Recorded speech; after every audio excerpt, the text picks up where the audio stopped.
경제난을 보다 쉽게 풀어보는 경제 읽기 시간입니다. 오늘도 다양한 경제 이슈들 김대호 경제학 박사와 함께 짚어보도록 하겠습니다. 어서 오십시오. 네, 반갑습니다. 예. 자, 오늘 코스피와 코스닥 진짜 그야말로 뻘건물이 제대로 들어오고 있는 상황입니다. 저희가 앞서 뉴스로도 보도해드렸습니다만 정부가 공매도를 오늘부터 전면 금지하기로 했는데 이 영향으로 좀 보이는데요. 먼저 시청자의 이해를 좀 위해서 이 공매도란 것이 무엇이길래 이런 상황이 연출되는 것인지 알기 쉽게 설명을 좀 먼저 좀 해주시죠. 네, 공매도 하면 앞에 공자가 문자 그대로 없다, 비었다 이런 뜻이거든요. 그러니까 지금 갖고 있지 않는 물건, 금융시장에서는 지금 가지고 보유하고 있지 않은 주식이나 채권을 먼저 거래를 하는 겁니다. 돈 예. 받고 거래를 해요. 근데 보통 주식이나 채권은 이제 사흘 이후에 물건이 인도되는 것이니까요. 그 기간 동안에 본인이 다른 데서 구해서 그 제품을 맞춰 주면 되는 것이죠. 그런데 이게 이제 주가가 떨어질 때는요. 현재의 주식이 예를 들어 10,000원이다. 그러면 사흘 후에 5,000원으로 떨어질 것을 확실하게 알고 있다 그러면 현재 10,000원에 팔고 사흘 후에 5,000원짜리 주식을 사다가 그것을 넘겨주면 주식 공매도 하면 그 거래에서 주당 5,000원의 시세 차익이 누려지는 거 아닙니까? 그래서 주가가 떨어질 때는 공매도를 해서 돈을 버는 그런 상당히 좋은 호재가 되는데요. 문제는 이 공매도를 아예 상습적으로 활용을 해서 본인이 주가 하락한다고 예상을 해서 공매도 거래를 해놓고 주가가 안 떨어지면 거짓말로 이 회사 내일 모레 망할 것이다. 이렇게 얘기를 해서 실제로 망하게 만들면 망하는 순간에 본인은 돈을 버는 거거든요. 예. 이제 이런 어떤 부작용도 있는데 최근에 일각에서 외국 투자가들이 외국인 IB 투자은행들이 그 공매도 거래를 하면서 좀 법을 어긴 사실이 발표가 된 적이 있었습니다. 예. 그래서 우리 개미들 중에서 특히 젊은 세대들이 많이 분노를 했고 예. 그러다 보니까 이제 정부는 공매도를 당분간 전면 금지시켰습니다. 공매도를 금지시키면요. 가격은 급등하게 되어 있습니다. 그래서 오늘 단기간 급등을 합니다. 단기간 동안. 예, 오늘 굉장히 많이 올랐죠. 왜냐하면요. 공매도를 거래를 계약을 걸어놓은 사람들은 요게 가격이 떨어져야 3, 4일 후에 돈을 버는데 예. 정부가 공매도를 금지시켰다? 그러면 빨리 상품을 구해야 돼요. 그렇죠. 앞으로 더 이상 떨어질 그 단기간 추락 가능성이 약해졌으니까요. 그래서 급하게 사모읍니다. 예. 이것을 이제 금융시장에서는 공매도 숏 커버링, 그렇죠. 공매도를 만회하기 위한 매입이라고 그럽니다. 그럼 갑자기 매입을 하면 주가는 폭등을 하고 오늘 특히 코스닥 너무 많이 올라서 사이드카가 있었죠. 예. 발동이 됐죠. 예. 근데 이렇게 주가가 계속 오를 수만 있다면 기업도 좋고 투자자도 좋을 수 있겠지만 네. 역사적인 경험치나 또 이론적으로 볼 때 영원히 올라가는 주식도 없고 영원히 떨어지는 가격도 없습니다.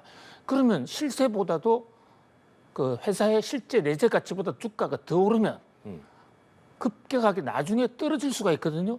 근데 공매도가 있으면 공매도의 장점은 미리 주가를 뛰어 올리는 회사들 예. 거기에 들어가서 공매도를 걸어서 견제를 하기 때문에 주가 조작을 견제하는 그런 선기능이 있어요.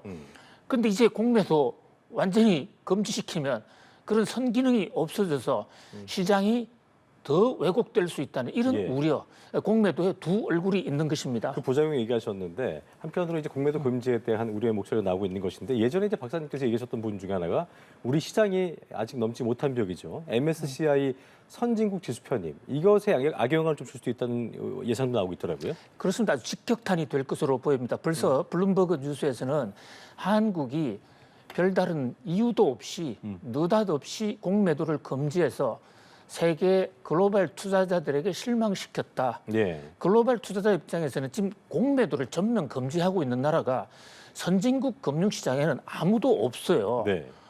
그러니까 선진국 투자자 입장에서는 한국만 이렇게 규제를 해. 그것도 예고 없이 갑자기 이렇게 규제해서 외국인 투자자들에게 충격을 줬다. 자, 여기서 MSCI, 방금 앵커님 MSCI 선진국 지수 편입을 말씀하셨는데 우리나라는 지금 MSCI라는 지수상으로는 선진국이 아닙니다. 개도국으로 분류가 돼 있어요. 예. 다른 모든 부분에서 거의 선진국인데 지금 주식이나 채권 거래소는 후진국으로 분류가 돼 있거든요. 후진국으로 분류가 돼 있으면 이 MSI 모간 스탠리인데요. 패시브 펀드들이 투자를 할 때 MSCI의 선진국이다 이러면 선진국 대접을 해주고 후진국이다 하면 후진국 대접을 해서 그만큼 적게 주식을 사는 것입니다. 그런데 그동안에 MSCI에서 한국의 이 선진국 편입을 해주지 않는 중대한 이유 중에 하나가 한국은 공매도에 대해서 금지가 많다. 그렇죠. 명확한 기준도 없다. 외국인 접근성이 떨어진다. 그래서 우리가 최근까지 이 공매도 개방을 하겠다. 이렇게 강력하게 그 공매도 확대에 대한 메시지를 발표를 해왔다고요. 불과 한 달 전까지만 해도 금융위원장이 공매도는 글로벌 스탠다드다. 우리는 절대 규제하지 않는다. 이렇게 했는데 갑자기 규제를 하니까 한국 금융당국은 신뢰하지 못하겠다.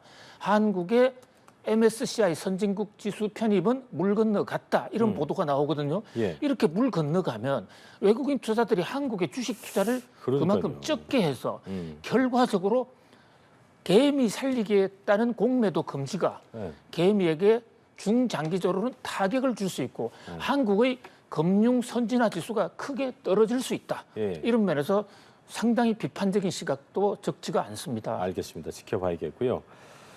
자, 기름값 원유도 문제지만 우유값 원유. 최근에 원유 가격이 오르면서 우유값을 좀 밀어 올리고 있고 또 연쇄적으로 우유가 들어가는 다른 제품 가격까지 밀어 올리는 이 밀크플레이션이 현실화하고 있다 이런 지적이 나오고 있는데요. 현재 상황 좀 진단을 해볼까요? 그렇습니다. 저희들이 여러 차례 원유 가격이 오르면 전체적으로 다 오른다고 했었죠. 우유도 오르고 빵, 과자, 아이스크림 상당 부분이 지금 우유를 원료로 하고 있거든요. 예. 그래서 같이 오를 것이다. 이렇게 우려를 해왔었는데 그것이 현실이 지금 되고 있습니다. 여기서 말하는 원유라는 것은 사우디에서 캐내는 석유 원유가 아니라 우유 만들어내는 원유, 그러니까 소젖에서 짜내는 그렇죠. 그 원 상태를 원유라고 그러거든요. 예. 그런데 이 원유 값을 10월 이 직전에 원유 가격을 대폭 올리고 이것을 우리나라 유제품 가공업체들이 그 오른 가격으로 사줬어요. 그러다 보니까 이제 그 유가공 업체에서는 원유가 올라가니까 자기들이 비용을 많이 냈으니까 그것을 만회해야 되겠다 해서 시장 가격에 본격적으로 전가를 시키면서 폭발적으로 오르고 있습니다. 지금 전체 CPI 소비자 물가 한때 2.3%를 이제 잡았나 했더니 이게 지난달에 3.8%까지 치솟았죠. 특히 지금 그래픽에도 나오고 있지만 우유가 들어가는 이 먹거리 식품은 가격은 지금 5.1%. 그러니까 우리 물가 안정 목표가 지금 2%인데 그 2배 반까지 치솟아 있다. 그런 면에서 우유 때문에 다시 물가에 구멍이 뚫리는 게 아닌가라는 그런 위기감이 정폭이 되고 있는 순간입니다. 알겠습니다. 자, 여기까지 경제읽기 김대우 경제버스와 함께했습니다. 오늘 말씀 고맙습니다. 감사합니다.